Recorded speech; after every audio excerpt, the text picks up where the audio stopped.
Enzo Ferrari didn't build Ferrari to make money. He didn't build it to chase a passion, to revolutionize engineering, or to leave behind a legacy his children could be proud of. He built it for one reason, and one reason only: revenge. The most prestigious car company on earth, the symbol of Italian luxury, the prancing horse that adorns the dreams of every wealthy man on the planet, exists because one bitter, grieving, obsessive man got fired from a job and decided he would spend the rest of his life destroying everyone who ever crossed him. This is the story of how spite, grief, and a near-pathological refusal to forgive built one of the most valuable brands in human history. And by the end, you'll understand why every Ferrari rolling off the assembly line in Maranello today is, in some small way, still a middle finger pointed directly at Alfa Romeo. To understand Ferrari, you have to understand Enzo. And to understand Enzo, you have to understand that he was a man who never, ever, under any circumstances, let anything go. Born in 1898 in Modena, Italy, Enzo Anselmo Ferrari grew up in a country that was barely a country. Italy had only been unified for 37 years. The economy was agrarian, fractured, and brutally hierarchical. His father, Alfredo, ran a small metal fabrication shop that built parts for the Italian railways. And young Enzo grew up in the shadow of machinery, oil, and the constant hum of industrial labor. But the defining experience of his childhood wasn't the workshop. It was watching a car race. In 1908, when Enzo was 10 years old, his father took him to see the Circuito di Bologna. He watched Felice Nazzaro win in a Fiat, and from that moment forward, the trajectory of his life was set. But fate, as it tends to do with men like Enzo, immediately set about brutalizing him. In 1916, when he was 18, both his father and his older brother died within months of each other, victims of a flu epidemic sweeping through wartime Italy. Enzo was drafted into the Italian army, assigned to shoe mules in an artillery regiment. He nearly died of the same flu that killed his family. He survived, barely, and emerged from the war with no father, no brother, no inheritance, and no prospects. He applied for a job at Fiat. They rejected him. And here is where the pattern of Enzo's entire life was established in a single moment. He didn't move on. He didn't try a different industry. He sat on a bench in a snow-covered park in Turin and wept. And then he swore to himself that one day Fiat would come crawling to him. Spoiler, they did. But that took 50 more years. Rejected by Fiat, Enzo took a job at a small automaker called CMN, testing cars and occasionally racing them. He was a decent driver. Not great, not legendary, but decent.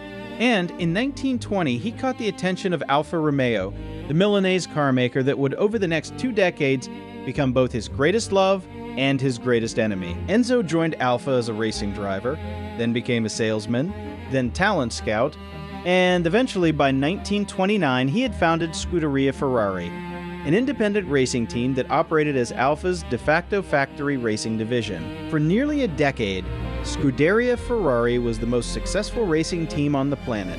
They won everything: Le Mans, the Mille Miglia, Targa Florio. Enzo signed Tazio Nuvolari, arguably the greatest racing driver of the pre-war era, and turned Alfa Romeo into a brand synonymous with speed and victory. He should have been celebrated. Instead, in 1933, the Italian government nationalized Alfa Romeo and a new technical director was installed. His name was Wilfredo Ricart, a Spanish engineer with elegant manners and, according to Enzo, soft, useless hands. Enzo despised him.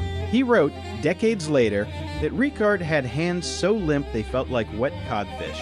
Ricart represented everything Enzo hated: education, theory, polish, refinement, things Enzo, a self-taught mule shoer's son, did not have. The conflict was inevitable. By 1939, Alfa Romeo had pushed Enzo out of his own racing operation. They paid him a settlement. And then, crucially, they inserted a clause into his contract. For 4 years, he could not build cars under his own name. He could not call any vehicle a Ferrari. So Enzo went back to Modena, founded a new company called Auto Avio Costruzioni, and began plotting the destruction of his former employer. World War II briefly interrupted these plans, but only briefly. When the war ended, Enzo's factory in Maranello, which had been bombed twice by the Allies, was barely standing. He was nearly 50 years old. He had no money, no major investors, no institutional support, and a non-compete that had only just expired. What he did have was a singular, all-consuming desire to build a car that would beat Alfa Romeo at the sport Alfa had practically invented. In 1947, he unveiled the 125S. It was a 1.5-liter V12, an absurdly complex engine for such a small displacement, and it was hand-built in a factory that still had holes in the roof. The car lost its first race, but 2 weeks later, it won. And then it kept winning. By 1949, a Ferrari had won Le Mans. By 1951, at the British Grand Prix, a Ferrari driven by Froilan Gonzalez beat the works Alfa Romeo team for the first time in Formula One. When Enzo heard the news, he reportedly said, and this is one of the most famous quotes in motorsport history, "I have killed my mother." He didn't mean it as regret, he meant it as triumph. Alfa Romeo had been his mother, the company that raised him, then betrayed him, then exiled him. And he had killed her on the racetrack with a car that bore his own name. The Grudge was not satisfied. It would never be satisfied. But the first wound had been delivered. But while Ferrari the company was rising, Ferrari the man was being destroyed from the inside. In 1956, Enzo's only legitimate son Alfredo, known as Dino, died of muscular dystrophy at the age of 24. Dino had been Enzo's heir apparent. They had worked together on engine designs. They had planned the future of the company. And Enzo, a man who had already buried his father, his brother, and his hopes of being accepted by the world, now had to bury his son. He never recovered. He visited Dino's grave every single day for the rest of his life. He wore black ties from that point onward. He withdrew from public life.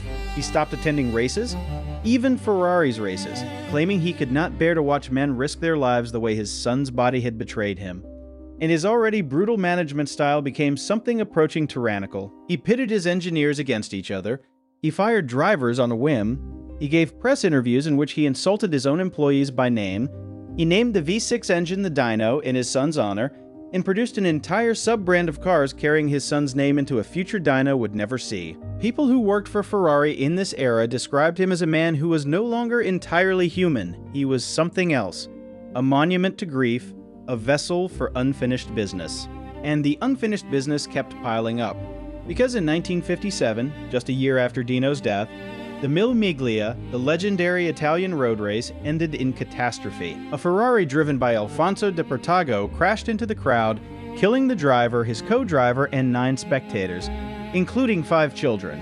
The Italian press came for Enzo. They accused him of building deadly cars. They accused him of caring more about glory than human life. He was put on trial for manslaughter. He was eventually acquitted, but the trial lasted 4 years. 4 years of headlines, 4 years of public humiliation, 4 years in which Enzo's grief over his son curdled into something colder. He emerged from that trial as the Enzo Ferrari we now recognize from photographs.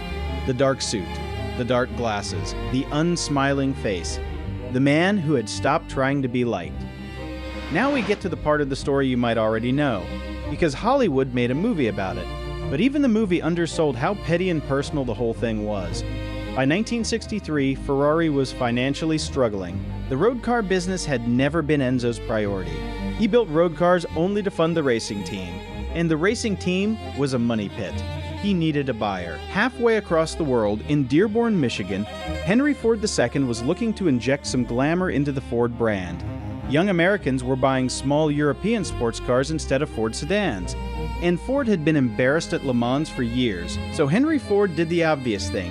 He sent a team of executives to Maranello with an offer to buy Ferrari outright.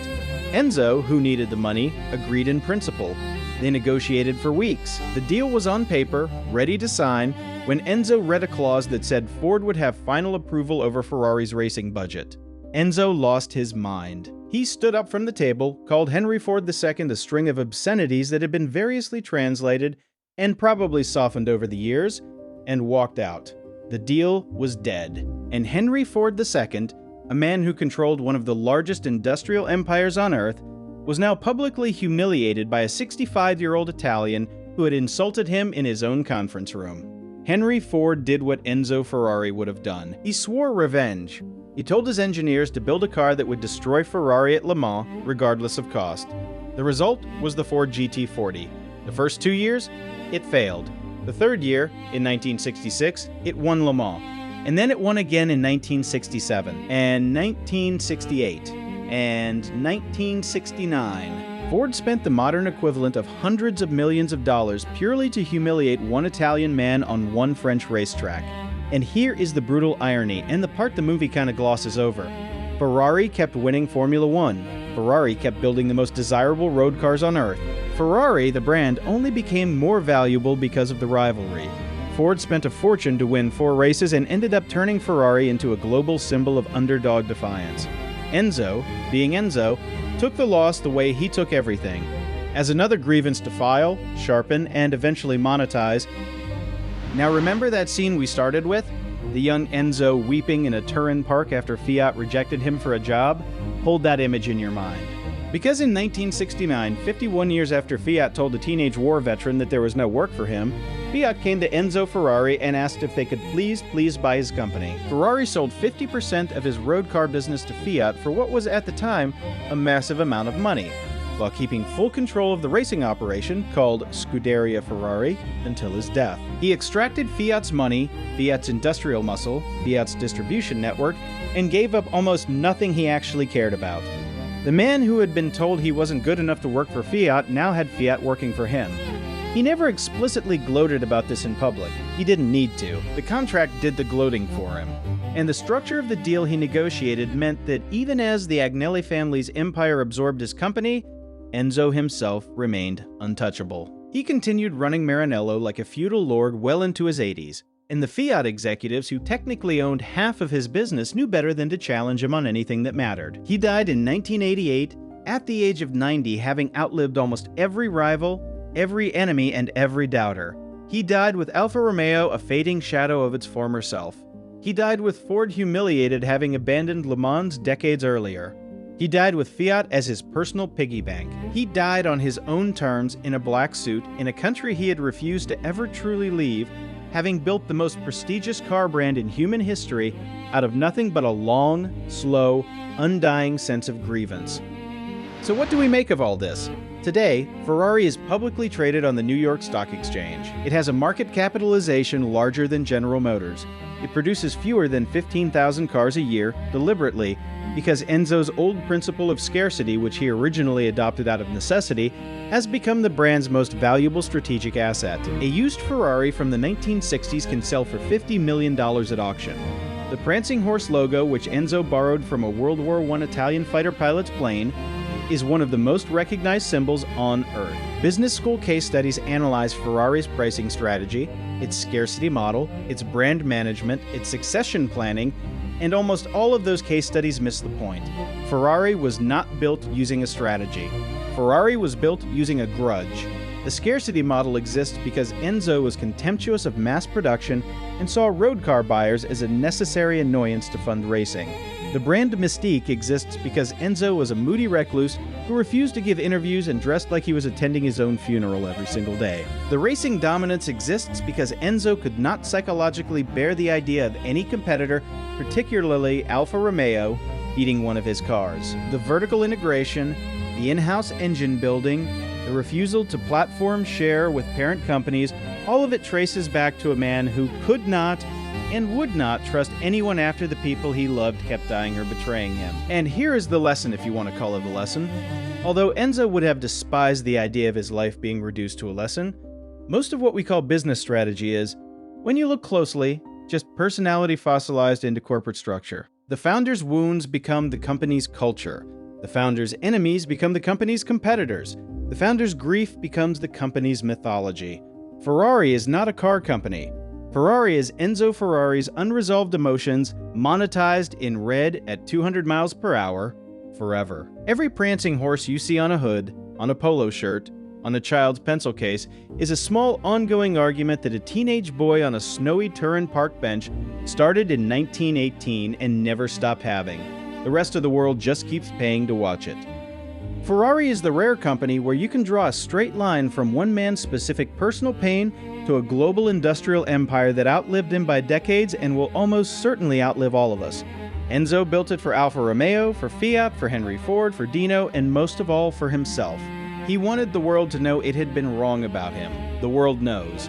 If you for himself. He wanted the world to know it had been wrong about him. The world knows. If you found this story compelling, the Boardroom Media channel is built around exactly this kind of deep dive into the founders, feuds, and forgotten grudges that built the companies you think you understand. Subscribe, hit the bell, and let us know in the comments which legendary company you want us to dissect next, because every great brand has a backstory this strange. We just have to be willing to look. Until next time, this has been Boardroom Media.